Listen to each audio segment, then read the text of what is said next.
नमस्कार। नमस्कार।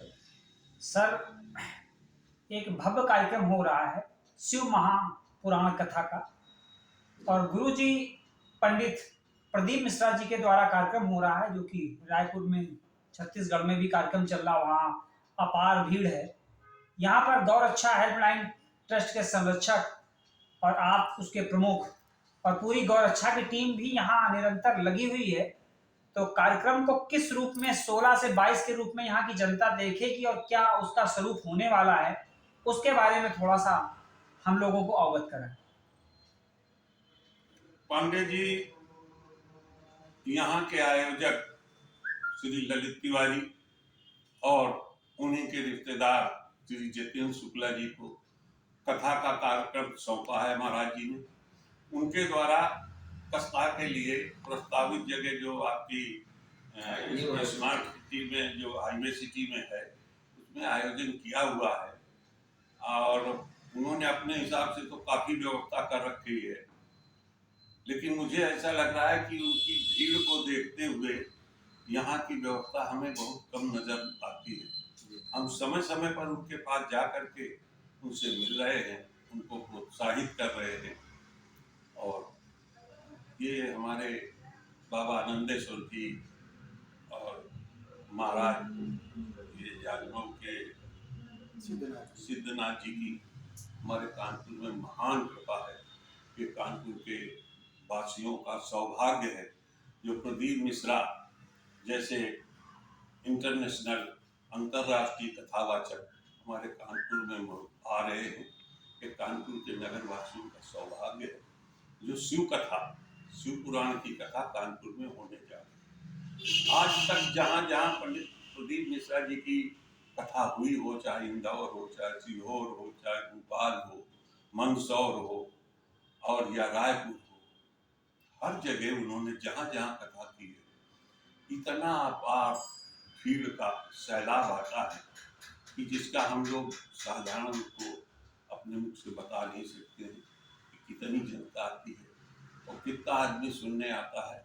और इस कानपुर की धरती में, कानपुर के को छोड़ करके फतेहपुर, जालौन, इटावा, फरक्काबाद, कन्नौज, लखनऊ, ऐसा कोई डिस्ट्रिक्ट आसपास का है, यहाँ तक कि बनारस तक के लोग कानपुर आने की उम्मीद है। और आज की तारीख में मुझे नहीं लग रहा कि कानपुर में कोई होटल खाली है। जनता जो आएगी कहाँ रुकेगी, एक सोचने का विषय है। जिस तरह से आयोजक प्रदीप मिश्रा जी के नाम पर भीड़ इकट्ठी होगी कानपुर में, ऐसा हमें लग रहा है कि हमारे कानपुर में आज तक इससे बड़ी कोई कथा नहीं। मतलब मान के चले कि कानपुर इतिहास रचने की कगार पे है। मान के न चलिए, ये इतिहास रच रहा है। आप देखने वाले होंगे कि कानपुर में आज तक इससे बड़ी कोई कथा हुई नहीं। अब आगे भविष्य में हम कुछ कह नहीं सकते, भविष्य वक्ता हैं। आपका बहुत बहुत सोलंकी जी, चूंकि आप गौरक्षा प्रमुख भी हैं और इस तरह के कार्यक्रमों हैं और आपकी पूरी वॉलंटियर टीम लगी हुई है इस कार्यक्रम में, और मैं जगह जगह देख रहा हूँ कि होर्डिंगों में अब वो सब कुछ दिखने लगा है और हर चौराहे शिव महापुराण कथा के पोस्टरों, बैनरों से लद और नजर आ रहे हैं। तो क्या कहना चाहेंगे कि जो आगे वाली 16 और 22 तारीख के बीच मध्य जो एक कार्यक्रम हो रहा है, उसकी किस तरह से रूपरेखा और कैसा उसका रूट मैप होगा, उसके बारे में थोड़ा सा विश्लेषण बताएं। बिल्कुल, हमारे बीच में राष्ट्रीय संरक्षक मौजूद हैं, माननीय मनमोहन सिंह परमार जी, सबका बहुत बहुत वंदन अभिनंदन। और हमारे बीच में मंडल प्रभारी जी साथ में हैं, यहाँ कार्य देख रहे हैं। मेन सबसे पहले तो शुभकामनाएं देना चाहूँगा समस्त कानपुर वासियों को, उत्तर प्रदेश की जितनी भी जनता है। यहाँ पे जो महाराज जी का पदार्पण हो रहा है, एक विश्वविख्यात अंतर्राष्ट्रीय कथा व्यास का आगमन और शिव महिमा उनके मुखार बिंदु से हृदय में उतरती है। शिव जी की महिमा के बारे में तो कुछ हम कह ही नहीं सकते। आदि अनादि महादेव का जो स्वरूप है, उनकी जो कथाएं हैं वो आनंदित करती हैं, जीवन जीने की कला सिखाती हैं। वो रस पान हम सबको मौका मिल रहा है। मां गंगा के तट पे, पतित पावनी गंगा के तट पे हम कानपुर में उस कथा को श्रवण करेंगे, कल्याणपुर हाईवे सिटी में। और ज्यादा से ज्यादा हम सभी अपने वॉलेंटियर से अनुरोध करते हैं, जो भी आसपास के हैं वो सब निःशुल्क निस्वार्थ यहाँ उपलब्ध रहेंगे। क्योंकि गद्दा के नेतृत्व में हम लोग कई बार गए, किसी प्रकार का हम लोगों ने वहाँ जो भी हो सक रहा है वो हम कर रहे हैं। जो हमारी तरफ से एक शिव जी के भक्त होने के नाते, एक कानपुर के जिम्मेदार नागरिक होने के नाते आयोजक के लिए भी जो सुविधाएं हैं, जो वो कह रहे हैं, हम लोग लगे हुए हैं। हमारे साथ आगे की रणनीति पे हमने मंडल प्रभारी जी को लगाया हुआ है। यहाँ पे 2 शब्द आप भी अपने बोलेंगे और सभी को शुभकामनाएं देते हुए जय भोलेनाथ, हर हर महादेव। सर, चूंकि आपको मंडल का कार्यभार मिला है और सबसे बड़ी जिम्मेदारी आपके ऊपर गौरक्षा प्रमुख ने दे रखी है, तो किस तरह से ये सारी व्यवस्थाओं को सुव्यवस्थित देखने को मिलेगा 16 से 22 तारीख, उस पर थोड़ा सा कुछ सर व्याख्यान करें।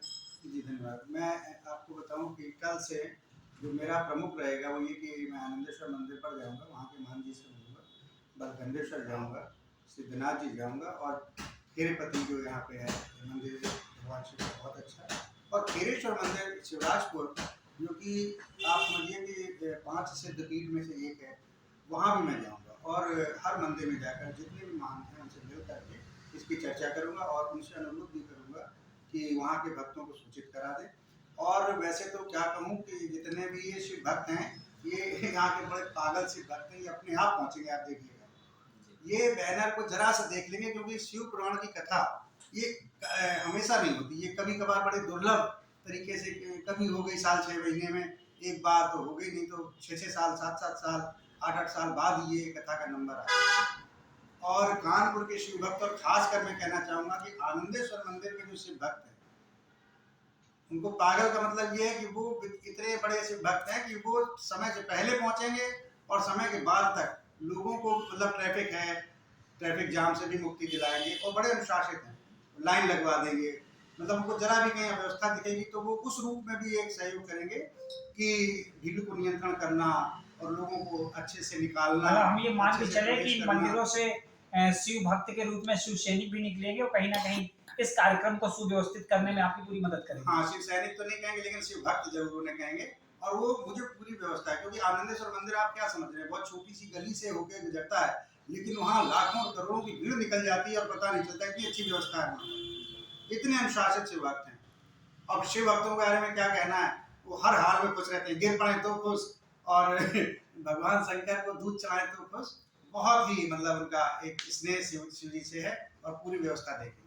कानपुर में पुनः हम यही अनुरोध करेंगे शिव भक्तों से, गौरक्षकों से, जो भी समाज के अच्छे समाज सेवी हैं, समस्त जनता से, क्योंकि ये कार्यक्रम कोई मामूली कार्यक्रम नहीं, इसको समझें। और पूरे देश से, जो राष्ट्र से, इधर उधर से, कई राज्यों से लोग आएंगे, उनके लिए हम लोग एक अच्छी लेवल की व्यवस्था में सुचारू रूप से भागीदारी लें। इसी के साथ हर हर महादेव, वंदे मातरम। चूंकि ये जो कार्यक्रम शिव महापुराण का हो रहा है, इस शिव महापुराण के कार्यक्रम में हमारे मध्य में राकेश सिंह चौहान जी हैं, जो सीएसए में मुख्य लेखा अधिकारी भी रहे। वाकई उनकी भी भागीदारी हमारे लिए एक अनुकरणीय है, क्योंकि इस तरह के सामाजिक और खास तौर पे शिव भक्तों के लिए उनका कहीं उत्प्रेरित कार्यक्रम हर समय कहीं ना कहीं होते, तो उनकी जुबानी भी हम जानते हैं कि वास्तविकता में इस कार्यक्रम को क्या रंग रूप मिलने वाला है।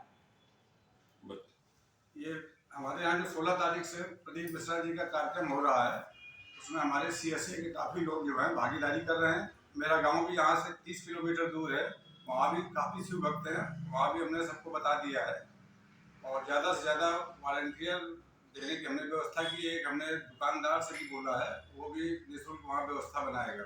जानकारी के रहने वाले हैं वो, जगमोहन सिंह उनका नाम है। निःशुल्क पीने की व्यवस्था वो रखेंगे। हमारा सभी लोगों से यही आह्वान है कि मतलब ज़्यादा से ज़्यादा लोग आके सहयोग करें, हमारा कार्यक्रम कानपुर में सफल हो। बहुत बहुत धन्यवाद।